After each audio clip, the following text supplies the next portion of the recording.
All right, welcome to another episode of Manifest Truth Destiny. Today I have Santos Bonacci. Thank you, sir, for taking your time, your energy to connect with me, and I appreciate it. For over 30 years, Santos has been studying the ancient art works, researching, compiling, and translating the texts to produce an easier to understand compendium of astrotheology. He then peeled back the layers of syncretism and discovered it shows how all the ancient legendary stories, myths, Bibles, fairy tales, etc., all have one simple common origin. And he's here today to share with us his journey. Thank you, Santos. You are shining light in what's happening in the world right now. You were actually one of the first ones to introduce me to just the difference between common law with maritime law and the straw man situation that we've all been born into. So I want to know more about you. I love getting to know the interviewees and their journeys to this point. So tell me about your journey. Like, what got you to this point? What was your red pill moment that shifted you from this matrix? Well,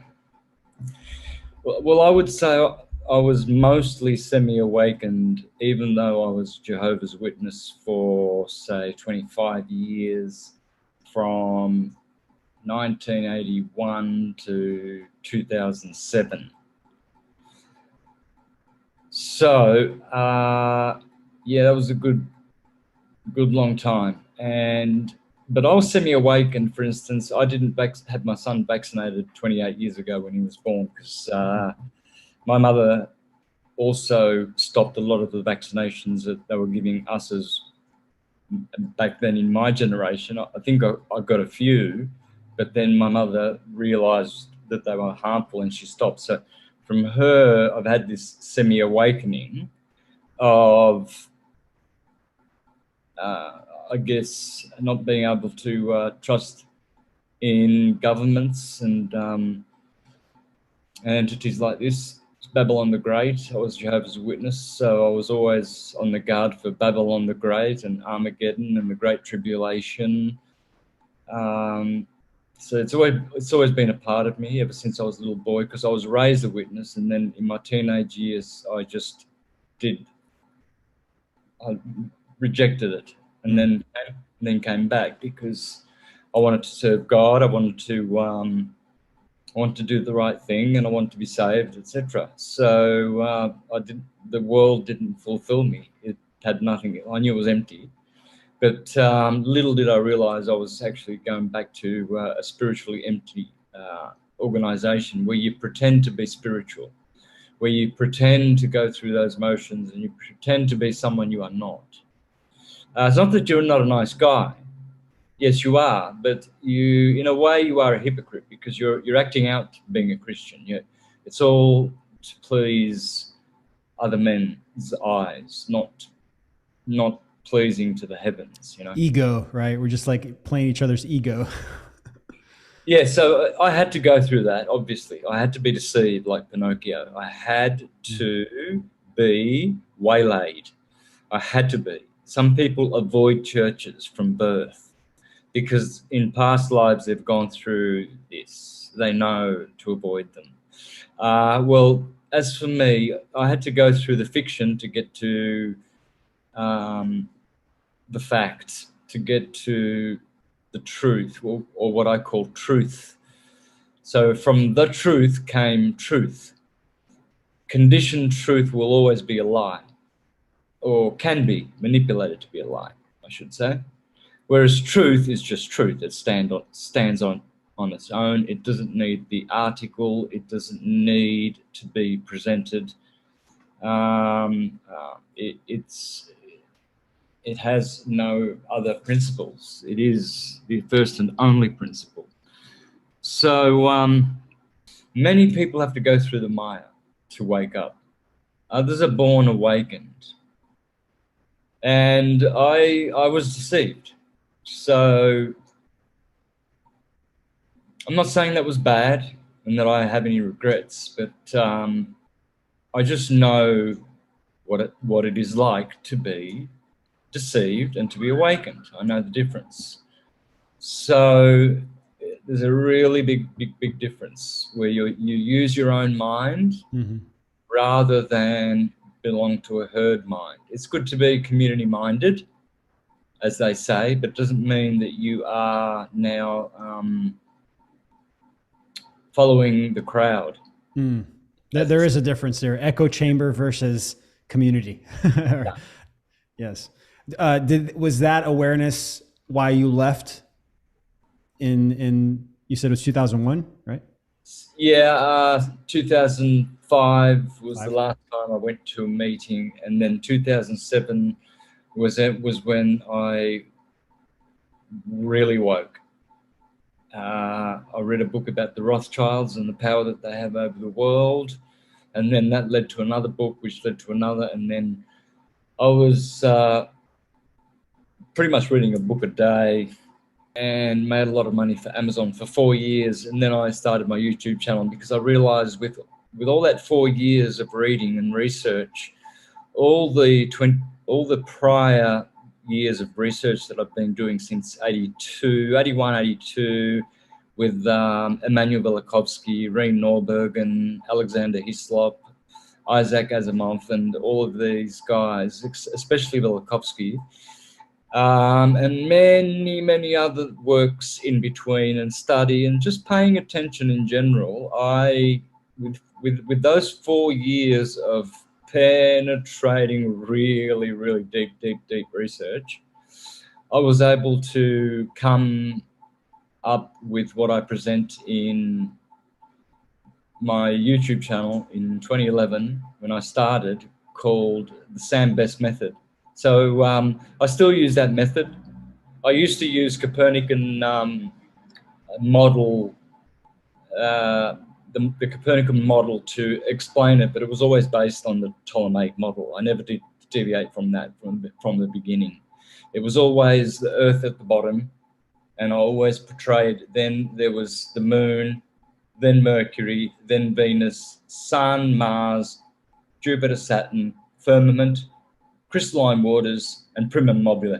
You can see this from the very first videos that I've ever done. So I was already including the flat Earth there, the true cosmology. The Ptolemaic model was in all of my presentations, bar none. Then all I did was switched over in early 2015, and so evidence of this, the earliest evidence I can provide of me becoming a flat earther, which I can prove, is 22nd of July 2015 with Greg Carlwood and the Higher Side Chats, 22nd of July. I did a presentation there, and the month following I went to jail here in Australia, back in Australia. And so the lie was born, because when I came back out, then I went really hard with the flat Earth, because I had a lot of time in jail to think about how serious of a truth this psyop of the globe has to be busted. And when I get out of jail and I recover, after that, I'm just going to go hard posting on the flat Earth, because I knew it. I knew it was. I knew the Earth was stationary. I just knew it. And there I was, way before I went to jail, all through 2017, 2015.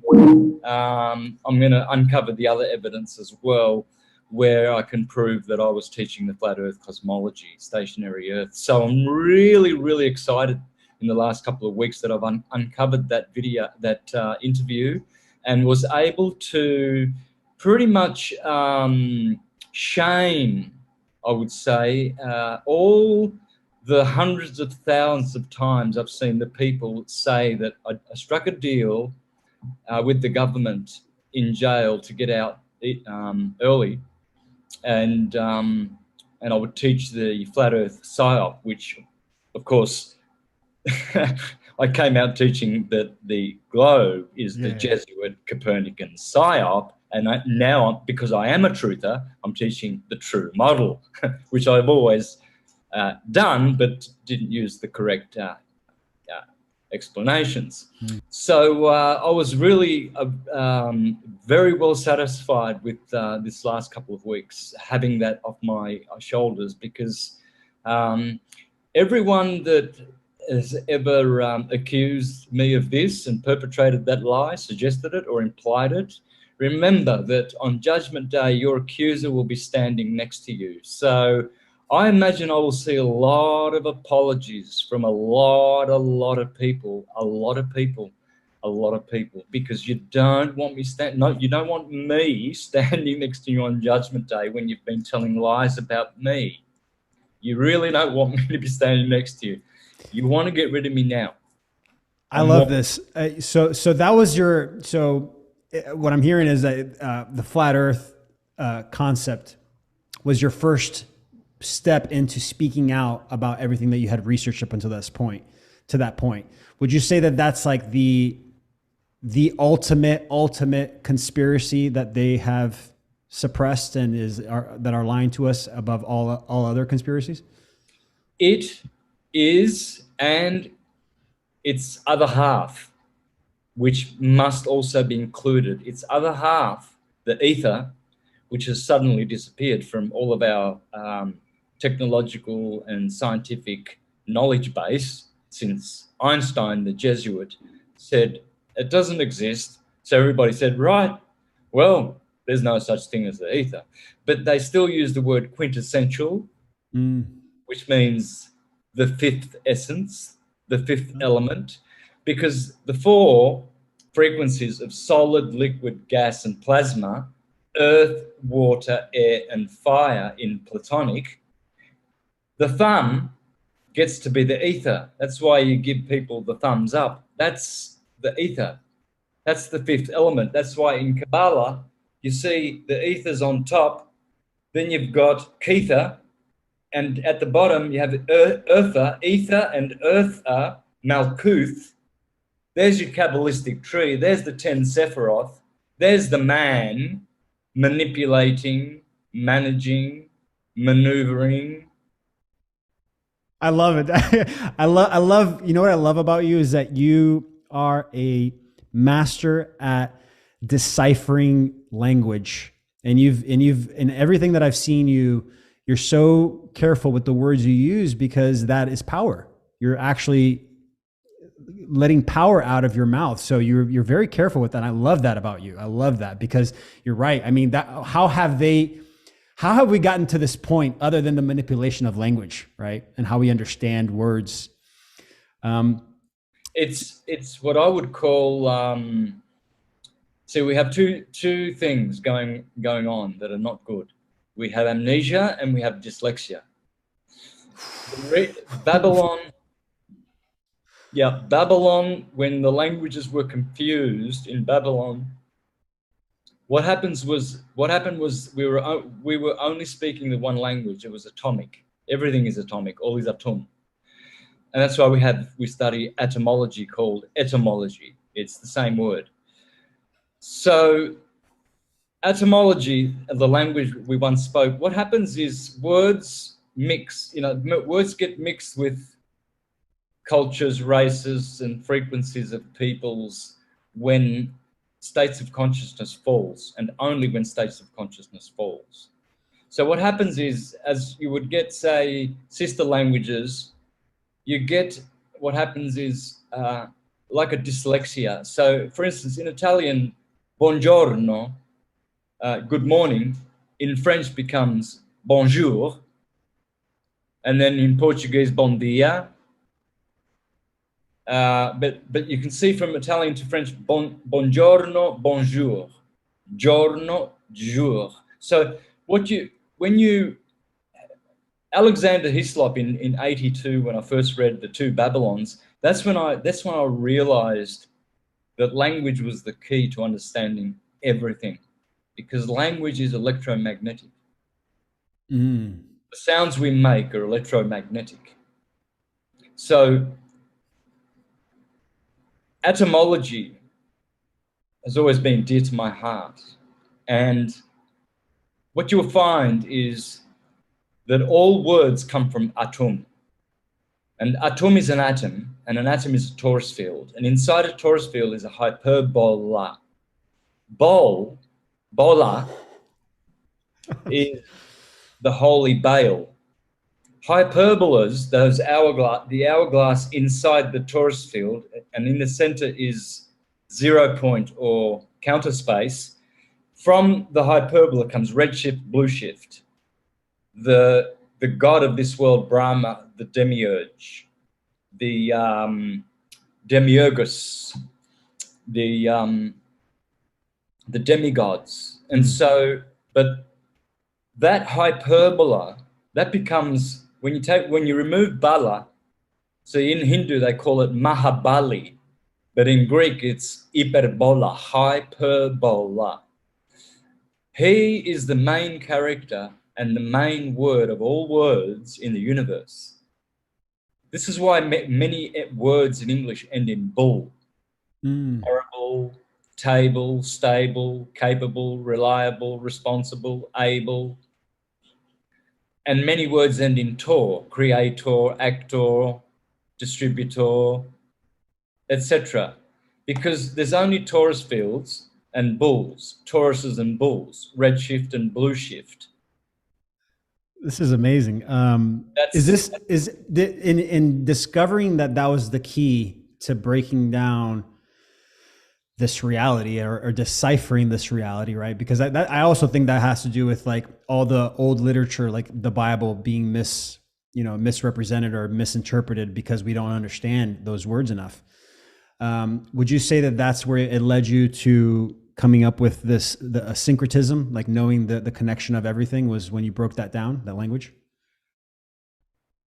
Yeah. By paying attention and wanting to know, and really, really earnestly wanting to know the truth, or rather truth, and doing the homework, doing the research, and you get rewarded. But I was always this way inclined because I was born bilingual and born into I was baptized Catholic, but my mother became a Jehovah's Witness when I was 4 or 5. So I remember in my early days being a very, very little boy, loving the Bible and the Bible storybooks that Mum would read, and some of the brothers would come and teach us. And at the meetings, we would learn about all the Bible characters, and Goliath and David, and Armageddon's coming, and God's paradise will be here soon. And all of this has always been a part of me. So, and then music, of course. I've been a professional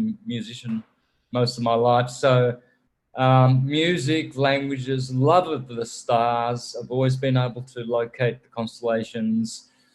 So all that combined is kind of what got you to this place. Yeah. 40 years of research, 40 years of paying attention. Alexander Hislop 40 years ago with the 2 Babylons, that really made me a scholar. That made me, I considered myself to be, I always prided myself. I didn't say I was a scholar, but I knew I was. And I knew that my path was going to be theologically, scientifically, philosophical forever, and mystical. I just knew that. So obviously I walked away from the witnesses as my consciousness and knowledge expanded and grew. So it was a natural, it was going to happen. Yeah, it happens to everyone. They wake up. So the best thing that I can really say that I've contributed to, with all of the greats like the Neoplatonists, Porphyry being my favorite, and Iamblichus, Plotinus, Plato himself, Pythagoras, and all the great Hermetic scholars. So the Hermetists were the ones that were always saying all is atum. That was their motto. That was from Hermes. So that got me thinking one day. It was in 2014. It was in my mother's backyard. I was reading Alvin Boyd Kuhn's esoteric alphabet book, and there he said that atom means indivisible. Mm. And that's where my journey began with the all is atum ever since 2014. Everything for me has been based, everything I perceive and all the windows open through that key, because I've understood that atum means one. That's why we say one. That's the end of atum when you realize that M and N are interchangeable. So it becomes aton, and on, is one with an E on the end of it. So one comes from atum. But when you take the A away from Tom, you have Thomas, which means twin. So Oh. that A is called A privative or privative. It takes away or privates the word that follows of its true meaning. For instance, theist and atheist. So atom The is a counter, right. word. Atom is a very clever word, which backwards means math. You see, it's a mathematical universe. M-A-T, atom, math, is in the word atom. Yeah. And also mind is M-I-N-D, because remember, T and D are interchangeable, as are M and N. So all of these words are the same word, as in DNA, Dan, and. Mm. And gives you, so DNA is all torus fields. Your DNA is, your anatomy is all atoms, which are torus fields, which is DNA, which is Dan, which is Adan, which in Spanish means Adam, and Adam is atom. So Dan, the lost tribe of Dan, that's us when we reincarnate as Danites. And we become the Danai of the Irish or of the Greek, of the Hellenes, the Danai, you know. So Dan, this goes back to Adonis, Dennis, Dionysius, Thomas, Tammuz, Domus, Dominus, the Lord. Here it's Tonatio in Mexico, and his consort Tonantzin. But all is a ton. It's the atomists, it's the Satanists. But when you understand that this word Dan then becomes and, which becomes Andros, Andrew, the man, then you begin to understand how important this word is and how important words are. Because everything is made, as the Jews say, by the alphabet. Mm. Because letters are qualities, numbers are quantities. So Mm. it's a quantities and a qualities universe, numbers and letters. It's called geometria. Geometry, funnily enough, sounds like geometria, which means the science of connecting the letters with the numbers and giving them the same attributions or the same qualities and etc. So A is always one. Yeah, B, I've recently gotten more information around gematria just because of last year. I saw a lot of that going around based on what was happening in mainstream media, and people would be like, "Oh, look at this! Dr. Fauci's name combines with this thing, and they're the same numbers." So, what's the mechanism to that? Like, why does that matter that two words have the same number, or vice versa? yeah.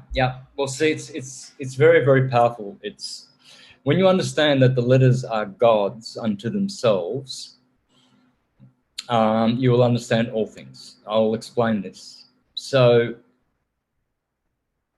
first of all, we start with ABCD, which is broken down to abracadabra. Then in the middle of the alphabet, the letter M, right in the middle of the alphabet, M, the 13th letter. And then the 20th letter happens to be the letter T.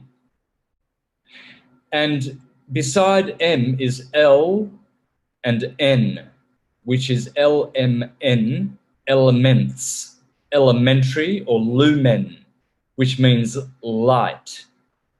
Then, toward the end of the alphabet, all alphabets, you have Q, R, S, T, U. That spells Christo. In the runes, they also have 26 runes, which are exactly the same as the English alphabet, and they also have Q, R, S, T, U in that order in their alphabet. And the Hebrews have Kaf, Resh, Shin, and Tav, Christ, with Tav, the T being the 22nd letter. 2 and 2 is 4. 4 is the number of death. So you see T always happens to be 4 or 2. So they have a resonance. That's why T and D are interchangeable, because D is the 4th letter, but 22 or T is 22. It just clicked. Wow. Yeah. So you see how you must understand now this connection between numbers and letters. L and R are the two most important interchangeables. They are called the liquids of creation. The letter R is a rhotic. It's called the rhotic liquid. The L is called lateral, the lateral liquid, because it comes from the sides. The rhotic is the only letter in that universe that pulsates. It's the 18th letter of the alphabet, 666, and has the root radiation, Ra, in it, because it radiates. You're blowing my mind. The L is gravitation. Oh, it's the 12th letter. The circ L, 12, L, psych L. Oh. So you always land in a wave, you always end at an L, the number 12. That's why there are 66 books in the Bible, you see, and why there are 12 disciples that Jesus runs around the countryside with. And Jacob has 12 sons, and Israel has 12 tribes, and the temple has 12 pillars, and the bread table has 12 loaves of bread on it, and the copper bronze Taurian pool has 12 bulls carrying it, and the ephod of the Jewish high priest has 12 precious stones on it. And this is why Josephus said that all the 12s in the Bible belonged to the same school as the Greek zodiac. So you started connecting, because of Gematria, you started seeing the similarities in the religions and how they're all based off of that, it looks like. They're all the same. They're all speaking about the 12ness of magnetism, which they are ahead of their times, because they don't realize that they're teaching electromagnetism under the guise of theology and astrotheology, and they're preserving it for the day of the awakening, when people realize that everything is just electromagnetic waves. Oh, whoa. So you're saying that religions were preserving us for this moment? Preserving knowledge, esoteric knowledge. So then, okay, I see. Right. Through the stories and through the mechanisms that keep people in that religion. Yeah, that's why Samson, the small son, kills 30 Philistines. And why Judas betrays Jesus for 30 silver coins or whatever, denarii or whatever, because it's the 30 degrees that the son, Samson, Shimshen, the little son in Hebrew, goes through every sign. See, when he slays the ram, as Abraham slayed the ram in the thicket, he is in the sign of Aries. When he is Mithras slaying the bull, or Jupiter on the bull, that's when the sun is in Taurus. When Samson is killing the lion, that's when Samson is going through Leo. Oh, this is amazing. It makes sense now. I've heard this before. Another one is like during the solstice, right? That's Christ dying, and then it goes into that sideways for 3 days, and then it starts to go back up after the third day. This was in December, right? December 23rd through the 26th. Yeah. Well, that's the sun going through, like Jason does his 12 voyages. Jason, which is none other than hiding in the calendar, July, August, September, October, November. Oh my, that is Jason. It does. Spells Jason. So Jason in his Argonauts, the Argonauts, Argo or Argus, is in Cancer at the top of the ecliptic on June the 21st, where the Jews have the month Tammuz, Cancer, and the sun begins to wane, and it's July, August, September, October, November. Jason and his Argonauts waning and going to find the golden fleece in Aries, and they're looking for the golden fleece. That's Jason is Jehovah's son, the son of Jah. Jesus, the Christ, is Jah's son. Jason, Samson, the little son, Johnson, which means the son of John or Jah or Jupiter, Peterson, the son of Jupiter, etc., etc. So this is amazing. So, it feels as though like that most religions created these stories to preserve this natural. I don't want to call it a religion. It's like it's a universal law, right? It's just like how the universe works, and we've preserved it for this long.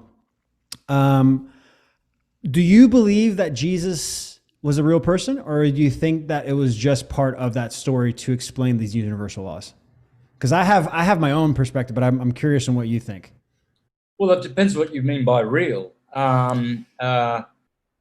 I guess because of this, look, I have my own journey. I grew up Pentecostal Christian, and in my own pursuit of universal truths and just wanting to know what is the fuck is going on in this reality, I want to know the truth. I separated myself from the church, started reading, started opening my mind to allow anything to come in as a possibility. And then I found myself circling back to, oh, it's about love. It's about connection. And when you review, everything that Jesus said specifically, it's in alignment. I'm like, oh, this guy knew what he was talking about. He really did know that it was, you have to really use critical thinking when you're reading his words specifically. But it made me feel like, oh, this was a normal dude who unlocked all the codes and had superpowers and just was able to heal people and do all these actions because he unlocked that within himself, the power within himself. That's my perspective. Quite possibly. There are many possibilities with the reality of Jesus. Definitely, Jesus is a reality. But on the same level, so is Krishna, so is Santa Claus. They are in history, but they are not necessarily historical. So they've been idolized. They've been like put up as gods, but it doesn't mean that they actually were. Yeah. Well, clearly Jesus is the sun. It's an anthropomorphism of the sun, but it relates to men as well, because we are sons of God. So we are sons. We literally are sons. Our heart is pulsating like does the sun. So we are sons of God, SUNs. So when you self-realize, you realize that Jesus was in you, as Colossians says in chapter 1, verse 27, that Christ in you. See, Christ, in Matthew 23, Jesus speaks of Christ in the third person. He says, do not be calling anyone teacher here on this earth, for one is your teacher, the Christ.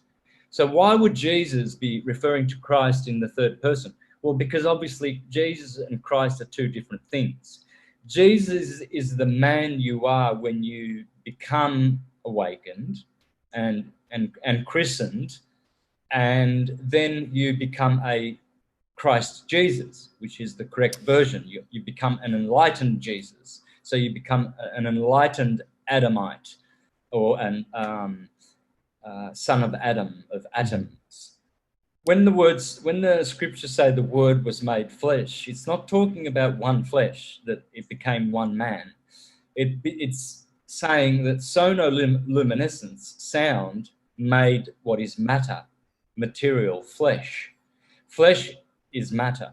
So the word made flesh means that the Spirit of God is in all flesh. It's in all matter.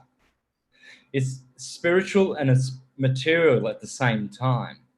Only we see it as material because our consciousness is that vibration. But the electromagnetic spectrum is controlling all of our senses. Once we meditate and learn how to release yourself from that electromagnetic spectrum, then you're able to go into the mystical planes. You see, then you are able to become a Christ Jesus. That's what I've heard. Another way I've heard say it was it's about embodying Christ consciousness. And so you become aware of yourself in this body, and then you have to let go of yourself, as I, and then that's when you start to embody Christ consciousness. And then the next step is becoming a God. That's what I've heard. Having the power within yourself to do godly things. But then that's a whole other triggering subject for Christians.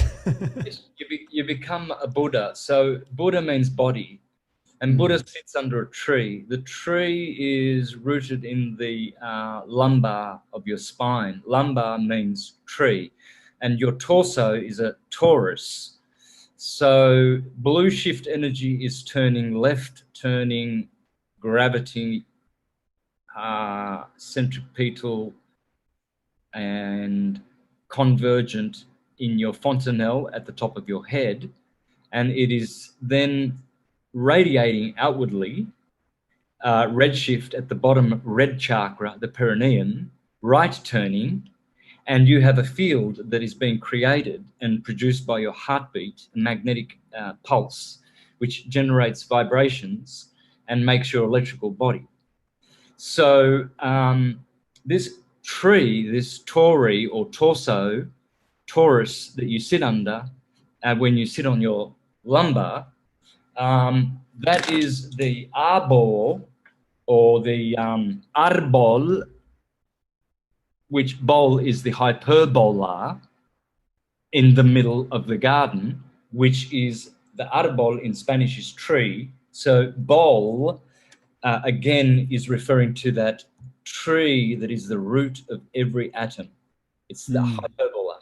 And the proton is nothing other than redshift, and the electron is nothing other than blue shift. And that's all you have. And that's the only form that exists. The torus, the bull. The torus, the bull. Red shift, blue shift. Red bull, blue bull. Red blood, blue blood. Red shift, blue shift. Roses are red, violets are blue. Republicans are red, Democrats are blue. I love that. Red for little girls, blue for little boys. It's a representation of duality at that point, right? Yeah.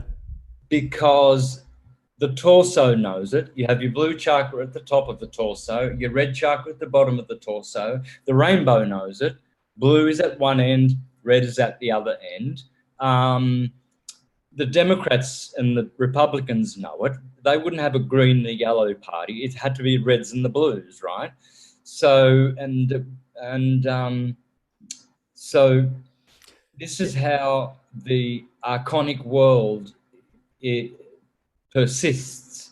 It's a world of waves, you see. But now we are in great decay because we are dying early. When Tartaria was here, we were with resonance and cathedrals and all the layers that they had around the world, and the grid, the magnetic grid. The resonance was helping humanity to live for thousands of years. So that was destroyed by the Jesuits when they started their globe psyop called the Copernican Revolution. Look that up in Wikipedia. and they forced that. The Jesuits went throughout all the lands, destroying the stationary horizontal plane Earth model that all the tribes and nations of the Earth had, and infiltrated all of the universities. They own all of the telescopes around the world. They own all the universities, all the schoolings, all the 501c3 corporations, all the NGOs. It's all run by the Jesuits. They all run the global PSYOP, which is global warming, global agenda, global community, global religion, global governance, global awareness, global community, and the list goes on and on and on, based on a PSYOP, the globe. And so Flat Earth came in time to, and its sister, the ether, which is what I teach, electromagnetism. Well, really, it's not. It's dielectricity and magnetism is the ether. Electricity is not. That's plasma. Electricity is where plasma begins. Plasma comes from ether. So there are two fields or two ways of being: the subtle and the gross, the sublime and the inferior. And so the ether, that's why they got rid of the ether, because they want a plasma world where everything is dense, right? Yep. That's what I've learned, because of the flat Earth model. And dense comes from Aden. Demon comes from Adam. Oh, interesting. Demonic, demigod. Adam is a madam. Aiden is a maiden. Lad is a lady. Don is a donna. Adonna. Artemis. Tammuz. Dionysius. Aladdin. Dennis. Adonis. Adonai. Dominus. Domus. Adam. Atom. All is atom. So, is this why I saw a lot of interviews of you in the last 5 years or so of talking specifically around the laws.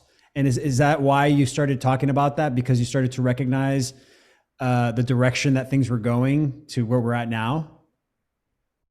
You know, the difference between maritime law with common law? Well, yeah, well, see the labyrinth, laboratory, lab is backwards for bowl, hyperbola. See, the labyrinth is a multi-leveled task, decode,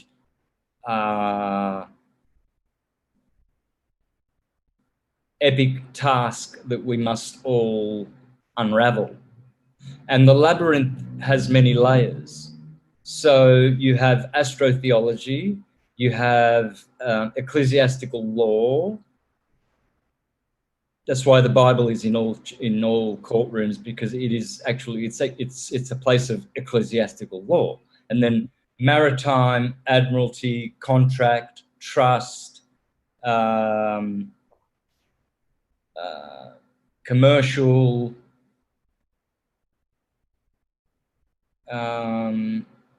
what are all the other, common law, equity law. I just can't think right now. But civil law. I mean, yeah, all layered upon it. They all understand. They all stand under ecclesiastical law. So, if to be a king and a priest, you must know your spirituality and you must know your sovereignty. You must know your rights. You must know who you are. You must know that you are a son of God. You are not a corporate fiction. You must walk on the waters as Jesus did, the maritime waters. You must not be walking in them and dealing in them and being part of Babylon the Great. You must get out of Babylon the Great before it is too late, and do not share with her in her sins. Babylon the Great is based on the globe PSYOP. The globalists destroyed Tartaria. They gave us amnesia. They gave us dyslexia and Babylon, and they seated it in baby London, Babylon, and that's where the seat of the two-headed dragon, the Anglo-Saxon world power, which is a child of Rome, that's where it is seated, in Babylon. So, Wow. yeah, it's about to be destroyed. The Windsors, who are the Rothschilds, who are the Orsini, and the Orsini are the Maxima family.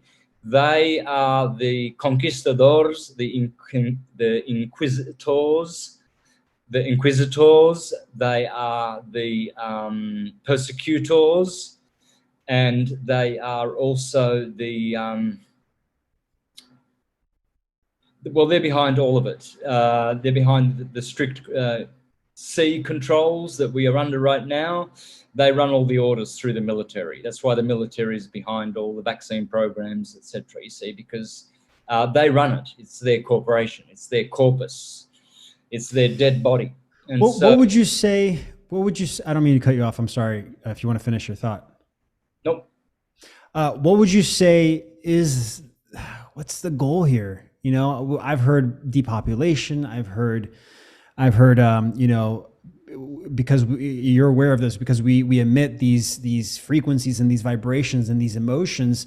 I've heard that it's basically a huge loosh event where they're absorbing loosh, which is our energy, our life force.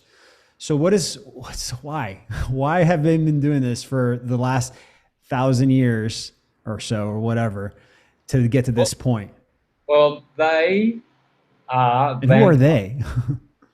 they who they call themselves the elite, and who are eugenists, and who consider themselves to be of blue blood and of Rex Deus bloodlines, Merovingian, Carolingian,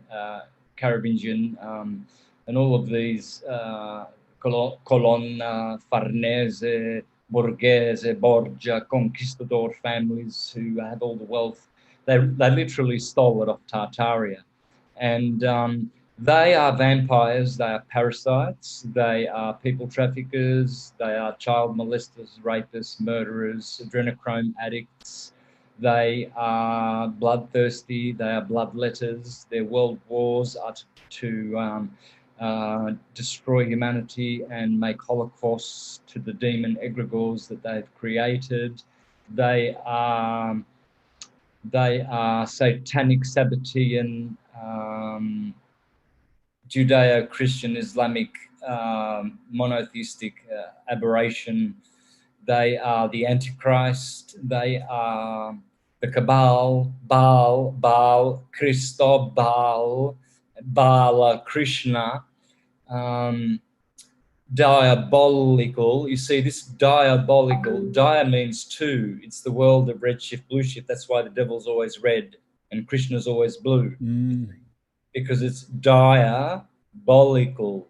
Bol meaning pole, meaning to polarize, meaning to separate and sever into 7 electromagnetic chakras, the electromagnetic spectrum. So bol, polarize, gives you another set of words, subset of these trinity words, atum, Taurus, and bull. And so you have now pulse, plasma, polarize, polarity, pollux and castor, the Taurus field, Cain and A, bull, the bull that keeps turning up. Politics, police, red and blue siren, polarizing you. Yeah, from that word you get people, pull, another ending in the English language, which comes from the hyperbola. And you also get pal.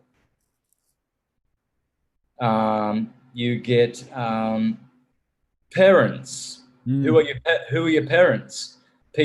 Because R and L are interchangeable, they are the pair now. You see, you've got Taurus field has 2, goes in an 8-shaped Ouroboros. Bor is bowl, because R and L are interchangeable. So when you understand that it's an electromagnetic universe, and that the letters are the main players, you see L is always there at the circle, and R is always radiating, 18, the 666, and Y and G. Y is G7. You see? God. Oh, yeah. Well, That's interesting. Wow. gematria. Yeah, that's it's funny because it's like I've Christians. My whole family's Christian, and every time I bring that subject up, they get very triggered, and almost act as if it's like another religion. And I'm like, nah, man, it's just math. it's literal. It's actual science math. It's right there. It's not a belief thing, but it is at the same time, right? Because you have to open your mind to allow that to even be a possibility. Yes. Wow. So we're nearing the hour here, so I want to kind of give you the last word. How do you see us moving forward with everything that's happening now? I feel like after everything you've explained to me, it almost feels like they're panicking and trying to change language quickly, probably too quickly, where it's becoming very obvious, the changes and the ideology that they're trying to push. So now that we're entering this phase where they're this is like the end goal right here, which is to create mandates of these whats. How do you see us moving forward as a humanity? Are we continuing on this path, or do you see us actually breaking away and creating our own reality? Always, always, always as warriors of truth, always exposing the liars. Expose the liars. The liars have been running the show. We have to stop them in their tracks. The truth must be told. More truth. Keep truthing. Are you saying basically this is it? Do you feel like after your decades of research and life that this feels like this is it? It's different than any other time in history? When this wave ends, when it reaches 0 point, this is going to have so many harmonics attached to it. There are so many timelines that actually bounce right into this Armageddon that we are in, this Gotterdammerung. And what's going to happen is we are going to go into the middle of all friggin' 0 points that have ever existed on every timeline ever in history. This is the one. This is the Great Awakening. This is when Christ returns, or when Meshach returns, or Mavadi, or I love what you just said. I'm sorry, I don't mean to cut you, but I because we're nearing the end here, but it reminded me of, what's it called? There's this technology that has been suppressed where you could see into the past and you can see into the future. And some say that it was ancient technology. Some others say that it was just a supercomputer that could calculate cause and effect and see, if you put in all the inputs, it could play out those cause and effects and give you the futures, the potential futures. But what I heard was that this was like, I saw an interview from back like 2012 that they kept doing this and it would always end right here, right now. That means that it couldn't go past this point where we're at now. So what you're saying really resonates. It really is like we're at a point where any future is possible.